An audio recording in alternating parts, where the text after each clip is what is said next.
Nandito na lang ako sa downtown. Ay papasok na ako dito sa Magsaysay Park. See you inside. So ang Magsaysay Park entrance. Pasok tayo sa loob, guys. Welcome to Magsaysay Park Tribal Village. Dito tayo. Yan mga bago-bo house. Ganda, guys, ba? Mga tribal houses. Yung mga klaseng mga bahay, guys. Oh. Diba ganda? Yun yung plaza, guys. O yung tinatawag na park. Dito man tayo po. Ay, yung taas ng Toreo. Hinihinga lang yung tatay ko. Kain pa more. Merienda pa more. Mag-reduce, guys, kasi hirap na tayo maglakad. Overweight sigurado ko. Kasi puro masasarap ang ating kinakain sa buwan na to. Hindi katulad nung sa call center ako, maintain ang aking pagkain dahil nga wala kang ganang kumain kasi puyat, di ba? Laging puyat. Pero ganado ko kumain dahil sa trabaho. Tapos kahit na marami kang exercise o walkathon, bibigat ka talaga sa dami ng intake. So para mabawasan yon, i-minimize natin yung intake natin. Tatry ko yung 1 month kung mag-work, ayaw mag-vitamins. At overweight na ako. Bawasan natin yung timbang dahil hirap akong maglakad, hirap akong mag-etsaka. Gusto kong ma-maintain ang ating timbang. So gusto ba yung timbang ko yung mga 60? Okay na ako doon sa 60. Huling timbang ko yung mga 68. 65 na dati yun. Tapos bumaba na 63. Gusto kong ma-maintain yun. Kasi pag di ko ma-maintain yun, nahirap. Ako mahirapan. So ang hirap pa namang magbawas ng timbang. Pag kailangan doon, less ng intake. Kung maaari, fasting 5 araw fasting, talagang liliit ka nun. So yun na, guys, at kwentuhan muna tayo tungkol sa mga buhay-buhay. Inikot ko yung NCCC dahil gusto kong bumili ng reading glass. Pwede ko na makita yung nagbibinta doon ng reading glass eh. May nakita ko doon yung talagang susukatan yung mata mo. Meron akong reading glass na pang malakasan. Bili ko sa iCrafter. Dalawa ngayon, yung isa progressive, may par, tsaka may reading.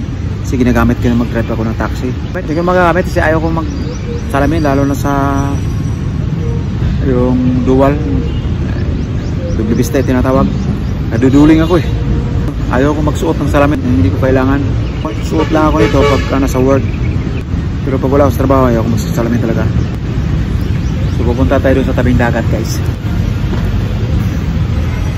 Paglalakad lang tayo, guys. Tayo sa tabing dagat para makikita natin yung mga anong mayroon doon. Wala ganong nag-rehearsal dito ng mga sayaw. Welcome to Ramon Magsaysay Park, Davao City. Yan, guys, oh. So pupunta tayo doon para kita natin yung tabing dagat.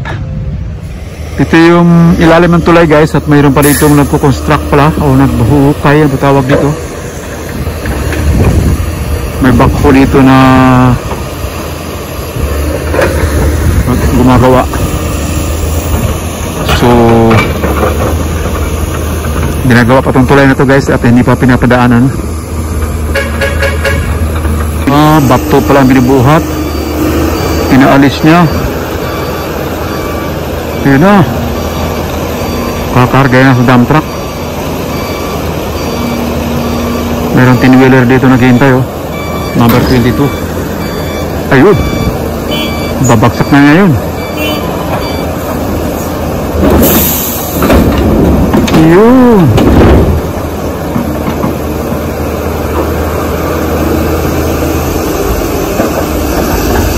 Ayun, makuha pa siya, oh. Hindi nabawasan yung mga bato na malaki. Ayun.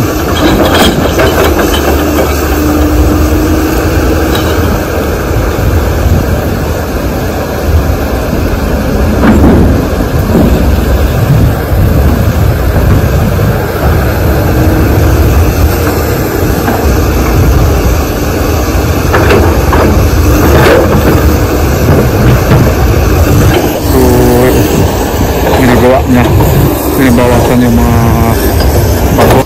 So yun lang yung nakikita ngayon guys. At yung mga bangka na walang mga tao, walang prito yun, may barko doon sa malayo. Medyo malayo-layo. Medyo mataas ang dagat. High tide.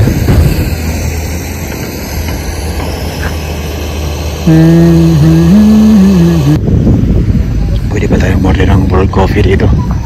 Mayroon dito yung kape na inuhulugan eh.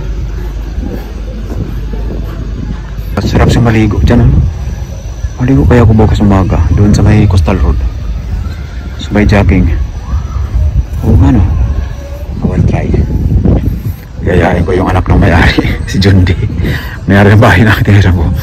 May tricycle yun eh. Papayag siya. Sila may bukas silang restaurant, baka hinahanapin silang mama niya. Ito may binibenta rin itong kape. Inuhulugan. Tingin tayo dito. Ito. Magkano hulog dito sa kape? Sira na? Ay, sayang nasira. Ano, nasira na pala yung tig-5 piso na kape na hinuhulugan. Pero coffee din siya. Yun ang kaya nating budget guys eh.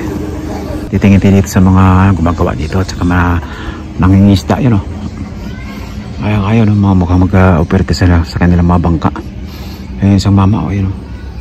Nag-ano na siya. Nag-start na sa kanyang panboat eh. Mukhang inaayos na yung kanyang pamingwit eh. So yun guys, ikot na tayo dito. Medyo maputik guys kasi naulan nga. Sa bahay na lang ako magkakape. Ang dami kong kape sa bahay.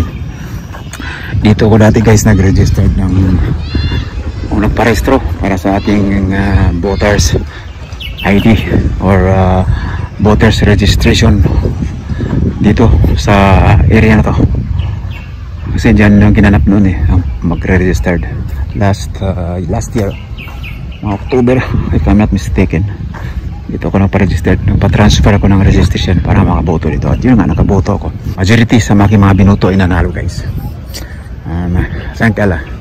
I hope they will serve. Magiging good leader ka nga. So wala ka ng tao ganitong araw pala guys. Pag Sabado, hapon na, diba? Oh. So maganda rito mag-reels pagka ganitong araw. Dahil nga, walang tao. Diba? So guys, alis na ako dito at mag-outro lang ako guys. Wala man ganong kaganapan dito guys sa Magsaysay Park. At ito lang, umikot lang ako hanggang doon sa may tabing dagat. At nakita ko ngayong may mga binubungkal na patudot at kinakarga sa dump truck. Yung tulay pala hindi pa pinapadaanan. So yun lang mula vlog. So na ito, nasiyang kayo mag-like kayo, mag-share at mag-subscribe sa akin channel, Big Time World TV. Bye bye!